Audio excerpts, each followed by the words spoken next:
रकीबुल हसन साहब, हमारे बड़े भाई दोस्त ज़ैनिब संगमा जी, आपके एक से मिले अमीनुल इस्लाम साहब, और आपके चहेते कैंडिडेट मुजीबुर रहमान बप्पी साहब,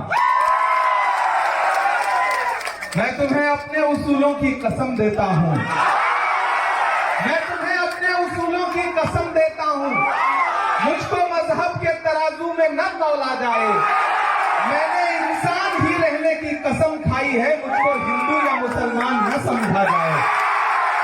भ्रष्टाचार वालों, 9 तारीख को आपको अपने एमएलए का फैसला करना है। एक तरफ वो ताकतें खड़ी हैं जो सुबह शाम पूरे असम में सिर्फ और सिर्फ नफरत होने का काम कर रही हैं, और एक तरफ वो लोग खड़े हैं जो मोहब्बत के पैरोकार हैं, राहुल गांधी के सिपाही हैं, रकीबुल हसन साहब खड़े हैं, आपका मुजीबुर रहमान बप्पी भाई खड़ा है, और मैं हजारों किलोमीटर दूर से चल करके आपका भाई इमरान प्रतापगढ़ी आपके बीच में खड़ा है। मैं रात में केरल में था मुशारा वो कैंपेन में, और वहां से चल करके बेंगलुरु होता हुआ यहां पहुंचा, और सुबह सीधे रकीबुल भाई, हम और अमीनुल भाई आपके बीच में हाजिर है। आप बड़ी तादाद में इस धूप में इकट्ठा हैं, मैं आपकी मोहब्बत को सलाम करता हूं। मुझे पता है कि हम लोग साए में बैठे हैं स्टेज पर, लेकिन आप धूप में खड़े हैं। नया पाने की चाहत में पुराना छूट जाता है, तुझे अपनाऊं तो मुझसे जमाना रूठ जाता है। मोहब्बत पढ़ने लिखने में बहुत आसान है, लेकिन मोहब्बत को निभाने में पसीना छूट जाता है। आप इस धूप में भी खड़े हैं, तो इस खड़े होने का मकसद बहुत बड़ा है। एक तरफ बीजेपी की नफरत है, और दूसरी तरफ बीजेपी के कुछ दोस्त हैं। एजीपी भी बीजेपी है, ये दिमाग में बिठा लीजिए। मैं देश की पार्लियामेंट में बैठता हूं, राज्यसभा में, रकीबुल भाई लोकसभा में बैठते हैं। एजीपी का स्टैंड किसी से छिपा नहीं है, आपका शिकार करने के लिए दूसरी तरफ से चारा डाला गया है, ताकि आपका वोट बढ़ जाए और भाजपा को फायदा हो। भाजपा को फायदा नहीं पहुंचाना है। राहुल गांधी जी ने अपना नुमाइंदा बना करके बप्पी को आपके बीच में भेजा है। बप्पी को एमएलए बना करके असेंबली पहुंचाइए। एक तरफ हेमंत विश्व शर्मा की नफरत खड़ी है, तो दूसरी तरफ आपका गौरव खड़ा है, असम का गौरव खड़ा है। एक तरफ 5 साल में पूरे स्टेट में अब उद्योगपतियों को जमीनें बेचने वाला मुख्यमंत्री खड़ा है, तो एक तरफ तरुण गोगोई साहब का लखते जिगर खड़ा है, जो आपके बीच में आके कह रहा है कि एक बार असम को हमारे हाथ में दीजिए, हम असम को पूरे हिंदुस्तान का सबसे खूबसूरत स्टेट बनाएंगे। दोस्तों, ये लड़ाई कॉर्पोरेट और आम आदमी के बीच में है। ये लड़ाई अंबानी अडानी के जो एजेंट यहाँ पर मुख्यमंत्री बन के बैठे हैं उनके बीच में और गौरव गोगोई के बीच में है। ये लड़ाई भाजपा की नफरत और कांग्रेस के बीच में है। इसलिए आप बड़े सीधे साधे लोग हैं, भोले भाले लोग हैं, मैं आपसे गुजारिश करता हूं कि किसी झांसे में मत आइएगा। हेमंत विश्व शर्मा बहुत शातिर आदमी है, उनको पता है जब वो अकेले नहीं जीत पाएंगे तो उन्होंने अपने दोस्तों को भी बुला लिया है। दूर दूर से दोस्त आ रहे हैं उनकी मदद करने के लिए। कोई मौसम हो, सुख दुख में गुजारा कौन करता है, परिंदों की तरह सब कुछ गवारा कौन करता है, घरों की राख फिर देखेंगे, पहले देखना यह है घरों को फूंक देने का इशारा कौन करता है। उन मुनाफिकों पर ज्यादा नजर रखना जो आपके वोटों का सौदा हेमंत विश्व शर्मा के हाथ में करना चाहते हैं, उन पर ज्यादा नजर रखना। जो आज आपके बीच में कौम परस्ती का दावा कर रहे हैं, लेकिन असेंबली में हेमंत विश्व शर्मा की तारीफ करते हैं, उन मुनाफिकों पर नजर रखना जो आज आपके बीच में हेलीकॉप्टर से उतर रहे हैं, लेकिन उनका मकसद फिर से भाजपा की सरकार बनवाना है। इसलिए किसी मुनाफिकत के झांसे में नहीं आना है। ये तस्वीर लगी है ना, जुबीन दा के इंसाफ के लिए। आपका एक एक वोट जुबीन दा के इंसाफ के लिए, आपका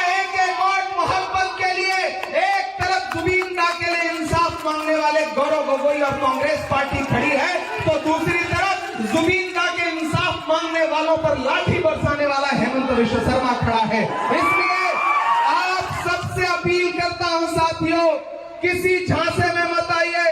कितने भी हेलीकॉप्टर उतर जाएं, कितना भी बीजेपी एजीपी बन के आपके बीच में आ जाए, लेकिन निशाना बिल्कुल फोकस रहना चाहिए। हाथ का पंजा याद रहना चाहिए, हाथ छाप याद रहना चाहिए। आपके बीच में लंबी तकरीरें करने नहीं आया हूं, बस आपसे ये कहने आया हूं साथियों कि ये वही असेंबली है जहां से आपने लोकसभा के इलेक्शन में, पार्लियामेंट में अपने भाई, अपने बेटे रकीबुल हसन को 1 लाख से ज्यादा की लीड दे करके देश की पार्लियामेंट में पहुंचाया था। रकीबुल हसन जब देश की पार्लियामेंट में पहुंचते हैं तो पूरा पार्लियामेंट इनकी तरफ फख्र से देखता है कि एक एमपी आया है जो 10 लाख वोटों से ज्यादा जीत करके आया है। अभी ज्यादा दिन नहीं हुए, 2 साल पहले की बात है। अब फिर उस मोहब्बत को दिखाने का वक्त आ गया है साथियों। अपना एक एक वोट, मेरी माएं बहनें, मेरे नौजवान साथियों, अपना एक एक वोट नफरत के खिलाफ। मुझे पता है इस इलाके को डेवलपमेंट की जरूरत है, मुझे पता है कि आपके पास अपना कारोबार करने के लिए रास्ते नहीं है, सड़कें नहीं है।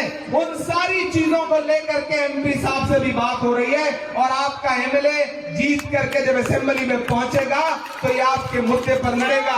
बप्पी आप इधर आओ। बप्पी हमारा भाई है, मुझे फख्र है कि मैं जिस माइनॉरिटी डिपार्टमेंट का नेशनल चेयरपर्सन हूं, उस माइनॉरिटी डिपार्टमेंट के एक जिम्मेदार ऑफिस बियरर हैं हमारे बप्पी भाई। तो मैं आप सबसे साथियों गुजारिश करूंगा कि हमारे बप्पी के लिए अपना एक एक वोट लेकर के, हाथ उठाइए, ऐसे काम नहीं चलेगा, एक एक हाथ उठा करके ये एहसास दिलाइए कि आपका एक एक वोट हमारे बप्पी दा को मिलेगा, मुहिबुर रहमान बप्पी को मिलेगा ना, मिलेगा ना, मिलेगा ना। एक एक वोट लेकर के घर से बाहर निकलिए और ये एजीपी वाले या बीजेपी वाले या ये एआईयूडीएफ वाले, ये सब अंदर खाने एक हैं। किसी झांसे में मत आना।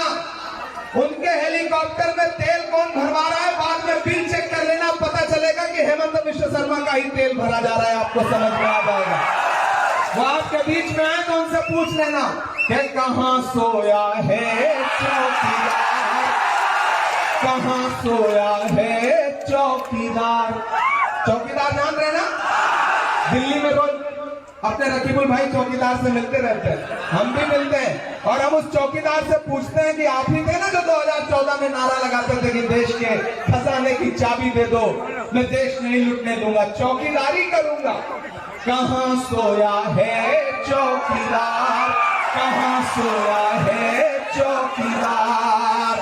गैस सिलेंडर की कीमत भी 1000 के पार। कहां सोया है चौकीदार, कहां सोया है चौकीदार। के चाय बेचने वाला, लाइन पूरी सुन लीजिए ना, कि चाय बेचने वाला पूरा भारत बेच रहा है। असम की हजारों बीघा जमीनें अंबानी को, अडानी को, पतंजलि को हेमंत विश्व शर्मा ने कौड़ियों के भाव में बेच दिया। किसके इशारे पर? उसी चौकीदार के इशारे पर कि चाय बेचने वाला पूरा भारत बेच रहा है। इसी काम में हासिल उसे महारत बेच रहा है। कि रेल बिक गई, तेल बिक गया, बिका हवाई अड्डा। कि रेल बिक गई, तेल बिक गया, बिका हवाई अड्डा। सब कुछ बिकता देख के खुश है अपने जेपी नड्डा। कि जनता महंगाई की मारी करती हाहाकार। कहां सोया है चौकीदार, कहां सोया है चौकीदार। जुबीना के इंसाफ के लिए, नफरत से आजादी के लिए, असम को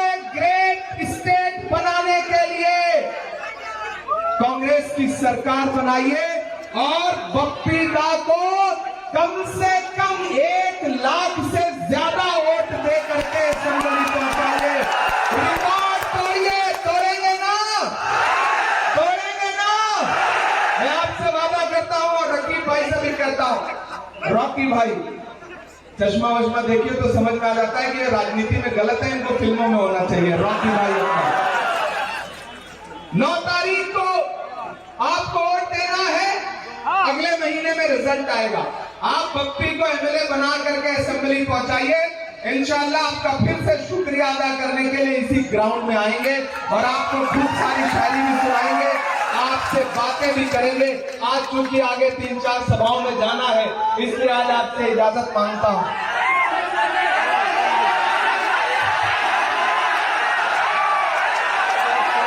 अच्छा सुनाना पड़ेगा कि दायरे में सिमट के आएगा, हर रवायत से हट के आएगा। पार्लियामेंट में 1,25,000 की मार्जिन थी ना? नहीं, इस असेंबली में, बाकी तो गिनीज बुक में आपका नाम कर दिया। 10 लाख से ज्यादा इस असेंबली में 1,25,000 की मार्जिन थी। तो वो सारे वोट जो आपने रकीबुल भाई को दिए हैं, वो रकीबुल भाई के छोटे भाई को भी मिलना चाहिए, इमरान प्रताप गढ़ी के भाई को भी मिलना चाहिए।